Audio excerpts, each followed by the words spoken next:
KTO Radio présente À haute voix, la lecture intégrale des œuvres spirituelles majeures.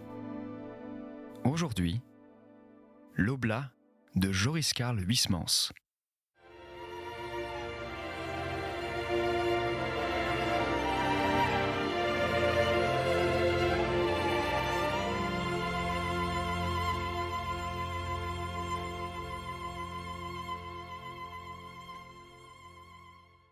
Déclarons aussi pour défendre ces pauvres saints qui empiètent si souvent sur les plates-bandes du temporal qu'ils sont au point de vue liturgique, pour n'envisager que celui-là, bien utiles.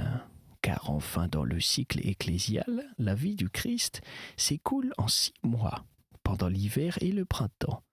À partir de la Pentecôte, durant l'été et l'automne, ce n'est plus que du remplissage et nos bons saints se groupent glorieusement en masse autour des grandes fêtes telles que l'Assomption, la Toussaint, la dédicace des églises. À propos de cette dédicace, lisez dans le pontifical la liturgie de la consécration d'une église. Vous trouverez dans le texte de cette cérémonie l'art du symbolisme porté à sa dernière puissance.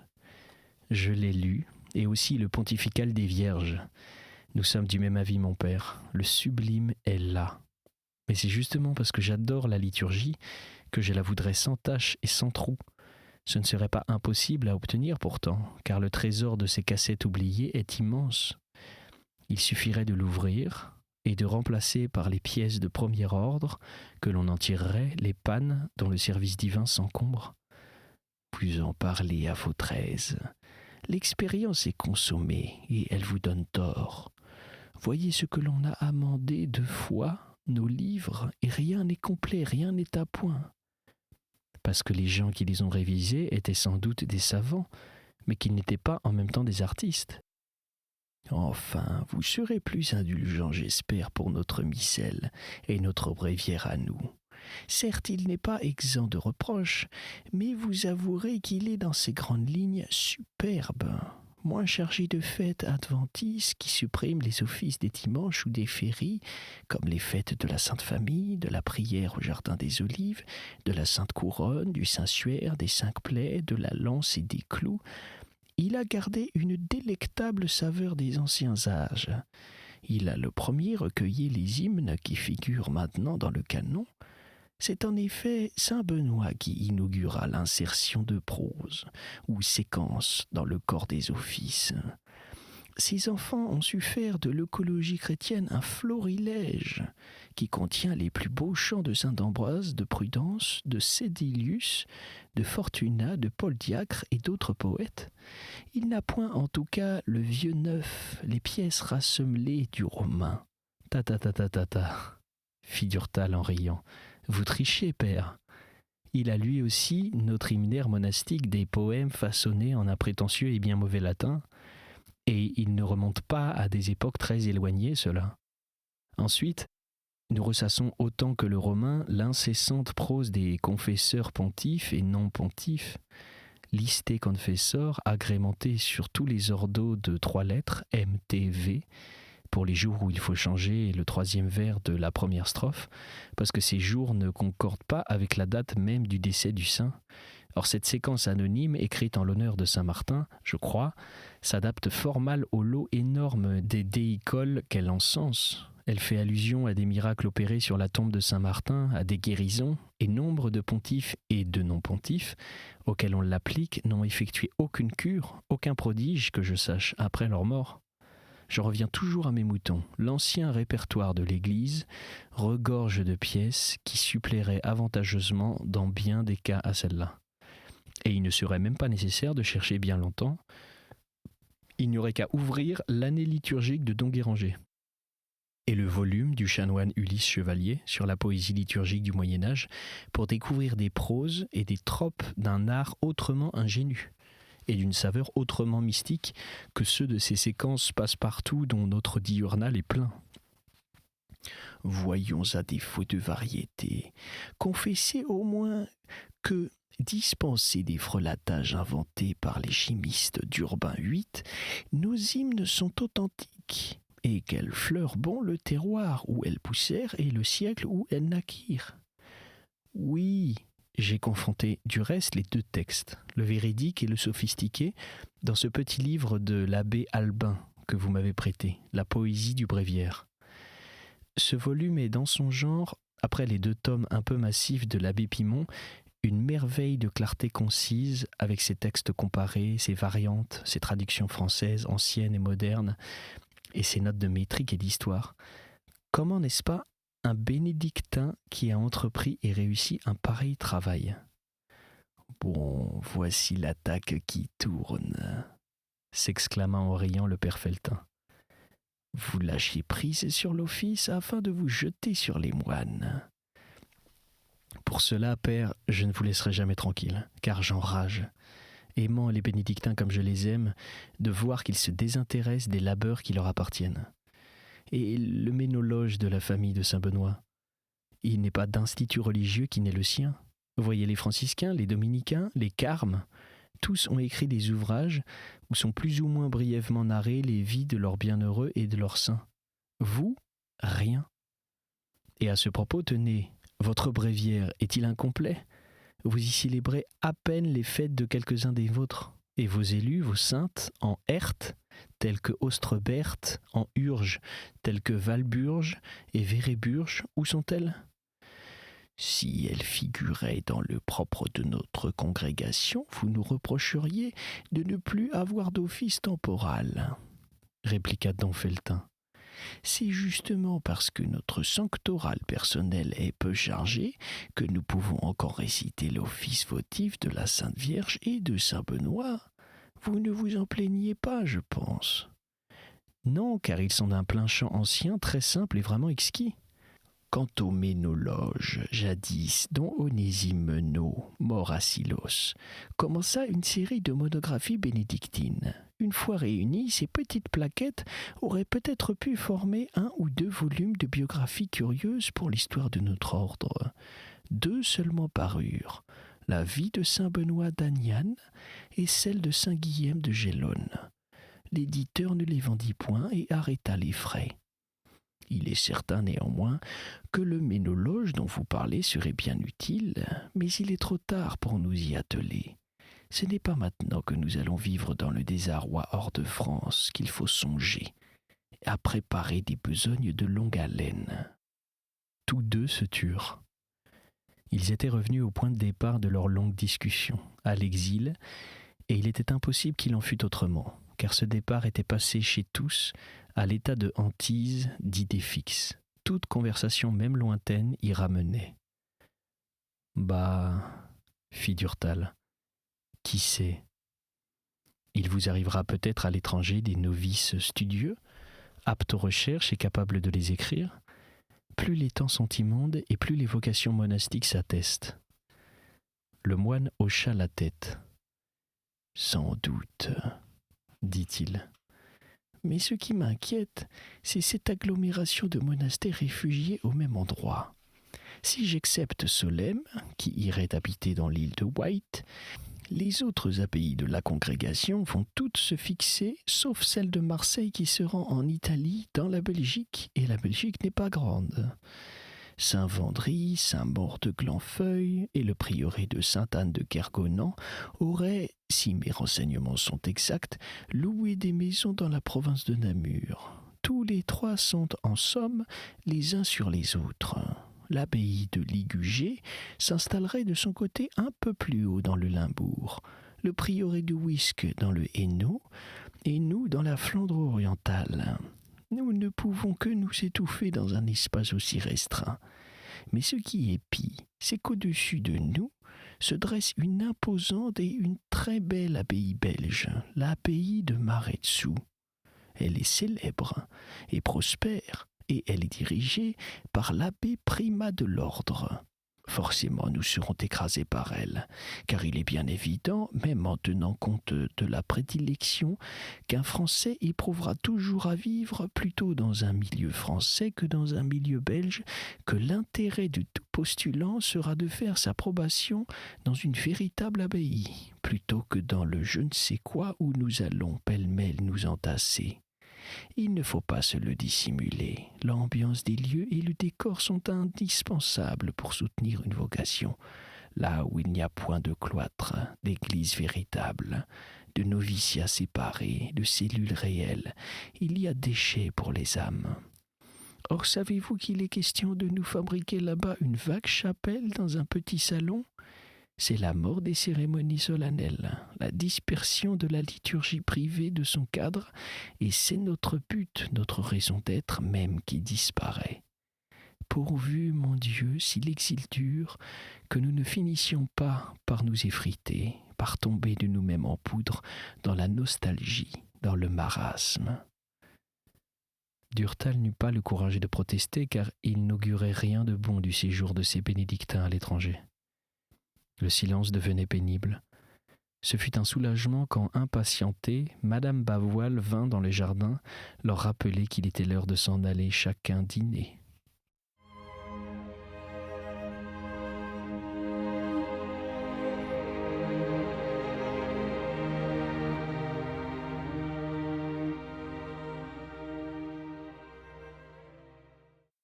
Chapitre 14.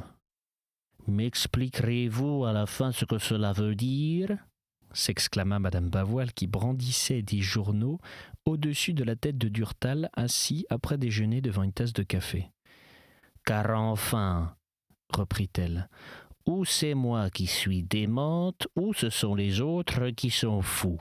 Voilà toutes les carmélites qui, ne voulant pas demander l'autorisation au gouvernement, se sauvent. C'est une véritable débandade, sauf le Carmel de Dijon et de quelques autres villes. Tous, il y en a une vraie ribambelle. Tenez, regardez, bouclent leur mal. Comprenez-vous cela ? Je ne comprends pas plus que vous, répondit Durtal en rendant à Madame Bavoil son journal. Les Carmels ont reçu une lettre de leur supérieur à Rome, le cardinal Gotti leur prescrivant de filer, et la presse maintenant, sur la déclaration du père Grégoire, définiteur de l'ordre pour la France, spécifie formellement que cette lettre du cardinal est un faux. Que croire ? Je l'ignore. Faux ou pas, la question n'est point là. Les Carmels sont des maisons d'expiation et de pénitence. Ils doivent appeler la persécution et non la fuir. Est-ce que les carmélites de Compiègne n'ont pas été envoyés par le tribunal révolutionnaire de Paris à l'échafaud ? Ont-elles eu peur ? Ont-elles décampé, celles-là ? Vous devenez belliqueuse, Madame Bavoil. Qu'est-ce qui vous prend ?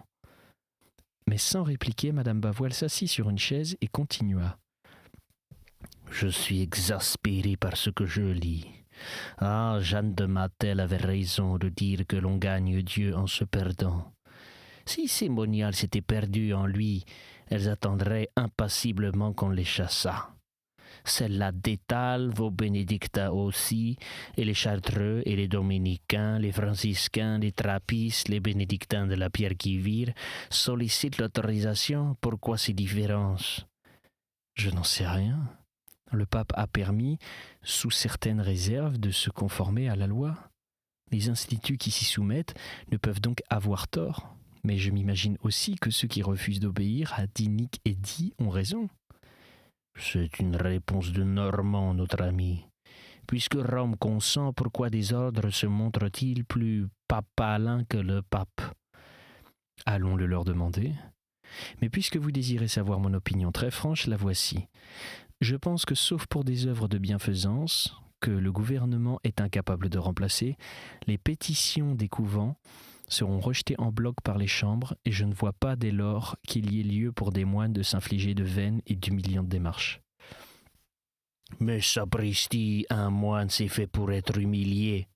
S'il n'accepte pas humblement, joyeusement les camouflets, voulez-vous dire en quoi il est supérieur aux autres hommes ? Ah, je vais vous vider le fond de mon sac, car j'étouffe à la fin. Eh bien, il y a un affaissement de l'esprit religieux. Les monastères sont en pleine décadence. Vous me racontiez un jour que si des catastrophes telles que l'incendie du bazar de la Charité avaient pu se produire, cela venait de ce qu'il n'existait pas assez de cloîtres de réparation, de refuges de pénitence. L'équilibre était rompu, les paratonnerres étaient insuffisants. Oui, Eh bien, êtes-vous sûr que ce qui subsiste ne soit pas, voyons, comment dire, rouillé, désaimanté, si vous aimez mieux? c'est cela. Eh bien, êtes-vous sûr que si le Seigneur a sévi, c'est parce que la quantité manquait? Ne croyez-vous pas que ce fut surtout parce que la qualité faisait défaut? Moi, j'ai grand peur que les réservoirs d'expiation, bouleversés par le souffle démoniaque, ne se relâchent. Je l'ignore. Si ce que je présume est exact, il faut attendre à ce que le bon Dieu tombe sur nous et nous oblige à lui donner un coup de main pour remettre les choses en place, et vous savez comment il procède dans ces cas-là. Il vous accable d'infirmités et d'épreuves. Les catholiques qui regardent tranquillement partir en exil leurs quelques défenseurs vont subir toutes les maladies, toutes les tribulations, tous les maux, bon gré mal gré. Ils écoperont, car la canaillerie de la France va se trouver sans contrepoids. Le fait est que c'est une triste aventure que cette fuite des Carmels, et en effet, en supposant même que les ordres durs aient autant besoin que les autres de réforme, il n'en était pas moins d'inutiles parafoudres. Mais il ne sied pas de s'en prendre aux cloîtres qui s'acquittent plus ou moins bien de leur mission de l'état de décomposition où nous sommes. Prenez-vous-en surtout aux évêques, au clergé, aux fidèles, à tous les catholiques en un mot. Les évêques, je n'en parle pas, à part les anciens promus au temps des meilleurs, les autres ont été pour la plupart apprivoisés et chaponnés dans les cages des cultes. Quant au clergé, il tourne au rationalisme, ou alors il se révèle d'une ignorance et d'un laisser-aller qui désole. La vérité est qu'il est le produit de méthodes obsolètes et futiles, de méthodes mortes. L'éducation des séminaires est à jeter à bas. On étouffe dans ces classes où l'on n'a jamais ouvert une fenêtre depuis la mort de M. Ollier. L'instruction y est surannée et les études nulles. Mais qui aura le courage de casser les vitres, de chasser avec un peu d'air frais l'humide touffeur de ces pièces? Les fidèles, eux, ils ont poussé à la roue et aidé à faire du catholicisme ce qu'il est devenu, ce quelque chose d'émasculé, d'hybride, de molle, cette espèce de courtage de prière et de mercurial d'oraison, cette sorte de sainte tombola où l'on brocante des grâces en insérant des papiers et des sous dans des troncs scellés sous des statues de saints.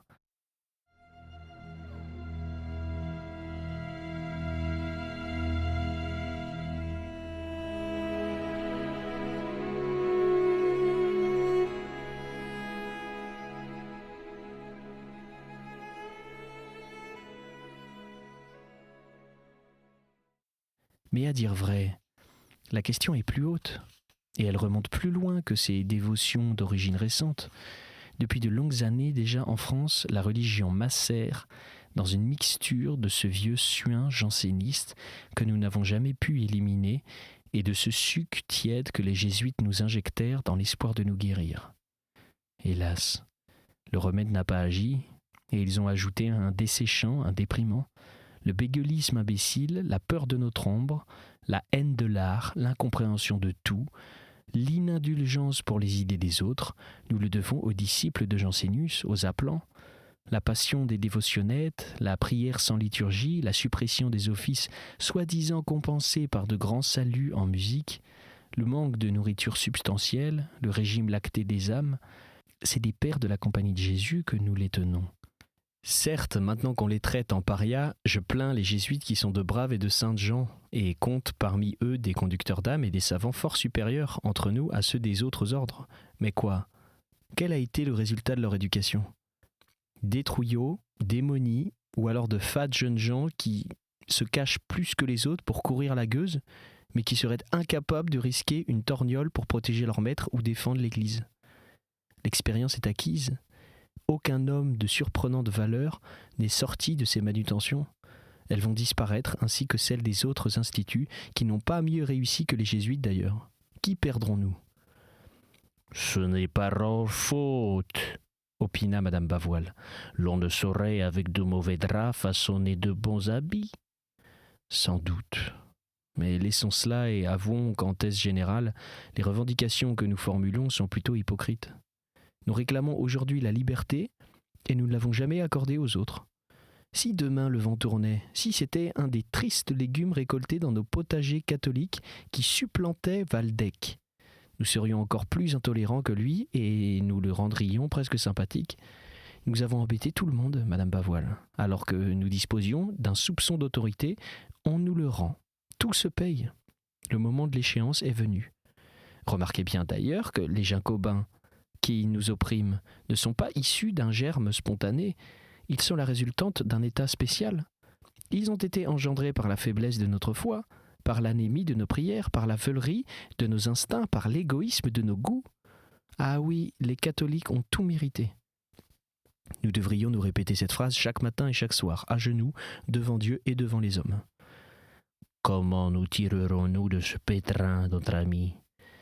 Je ne sais, mais je suis cependant certain que notre Seigneur extraira le bien du mal. S'il permet que son Église soit suppliciée, c'est qu'il entend la préparer par la persécution à de nécessaires réformes. Le glas des ordres sonne, les cloîtres vont disparaître. Il les remplacera par autre chose. Pas plus que l'Église, l'idée monastique ne peut dépérir, mais elle peut se modifier. Ou il créera des instituts nouveaux, plus en accord avec les données de notre temps, ou il greffera sur les anciens de nouvelles branches. Nous verrons sans doute un développement des affiliations et des tiers-ordres qui, par leur devanture laïque, échappent aux contraintes des lois. Je ne suis pas inquiet à ce point de vue. La Sainte Vierge saura bien quand elle le voudra grouper les gens. Là-dessus, je vous souhaite le bonsoir, et je m'en vais à l'abbaye dire adieu au père de Fauneuve qui part ce soir pour la Belgique et assister à la dernière prise de coule qui aura lieu après Vêpres. Qui prend la coule ? Un jeune séminariste novice, le frère Cholet. Vous le connaissez ? Non, je sais seulement qu'il est poitevin, ce qui n'est pas précisément une recommandation, car s'il a les vices de son pays d'origine, il sera singulièrement musard et sournois. Enfin, espérons que celui-ci, en n'étant pas un propre à rien, fera exception à la règle de sa race. Lorsque Durtal pénétra dans le cloître, il fut assourdi par les coups de marteau qui frappaient de toutes parts. Leur vacarme sortait à tous les étages, par toutes les fenêtres. L'on clouait partout des caisses. La salle des hôtes dans laquelle il entra était bourrée du plancher au plafond de tables de bois blanc, les pieds en l'air, de bureaux d'écoliers peints en noir, de tabourets raccommodés, de chaises de paille. C'était pitié que de voir la misère de ce mobilier dont le plus indigent des ouvriers n'eût pas voulu. Et dans une autre pièce, il aperçut en tas des cheminées à la prussienne, des seaux de coque rouillés, des gerbes de pincettes et de pelles, des amas de tuyaux de poêle, des coudes de tôle, des chaises percées pour les malades, des cuvettes et des pots fêlés, égueulés, privés d'anse. « Pourquoi diable emportez-vous ce fourbi qui ne vaut pas la paille dont on l'enveloppe ?» demanda-t-il au père Ramondou, le pré-chantre, en train de dresser l'inventaire de ces pauvretés que des convers et des novices emportaient à mesure qu'elles s'étaient inscrites. Et de la voix de Tonneau, il s'échappa une réponse touchante. « Évidemment, au point de vue pécuniaire, il serait préférable d'abandonner tout ce bric-à-brac dont la valeur sera dépassée par les frais de transport. Mais l'exil sera moins pénible avec des choses dont on a l'habitude. On se retrouvera plus vite chez soi là-bas avec ses vieux ustensiles qu'avec des neufs. » Et comme Durtal s'enquérait de dons de Fauneuve, « Il est à la bibliothèque, » repartit le père. « C'est lui qui surveille l'emballage des livres. » C'était À haute voix, une émission de KTO Radio. Aujourd'hui, l'Oblat de Joris Karl Huysmans. Lecture, Pierre Deveau. Captation et réalisation, Aymeric Plouinec et Thibaut Dagalier. Une émission disponible en podcast sur ktoradio.com et sur l'application KTO Radio.